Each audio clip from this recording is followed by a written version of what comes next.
కాలిపోయిందన్న మొత్తము. Helmet shop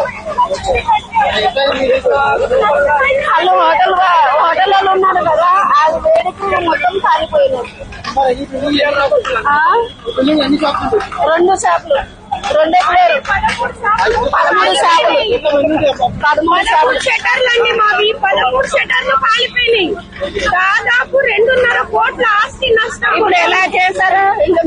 అసలు current వాళ్ళు కంప్లైంట్ ఇస్తే వాళ్ళు తీసుకోలేరు, పోలీసు వాళ్ళు కంప్లైంట్ తీసుకోలేరు. ఆస్తి నష్టం అయితే చెప్పండి, ప్రాణ నష్టం అయితే చెప్పండి. ఇప్పుడు ఈ నష్టం ఎవరిస్తారండి? హర్షమిక్స్ నుంచి మొత్తం పొగలు వస్తాయి మాకు. మేము ఎన్నిసార్లు కంప్లైంట్ ఇచ్చినాం కానీ కంప్లైంట్ రిగ్రెట్ అవునండి. మా వల్ల ఏమీ లేదు, దాంట్లో ఏం పోలేదు. మా వాళ్ళు స్టాఫ్ కంప్లైంట్ నష్టమైందా అనేసరికి 2 ఫ్లోర్లు వచ్చింది.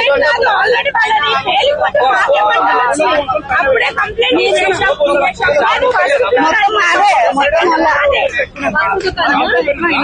హెల్మెట్ షాప్, హెల్మెట్ బజార్ మొత్తం మాదేనండి. మొత్తం కొలాప్స్ అయిపోయింది. ఒక్కటి కూడా స్టాక్ అందులో ఏమీ లేకుండా పోయింది. ఏమి అసలు అక్కడ ఏముందో అర్థం కావచ్చు.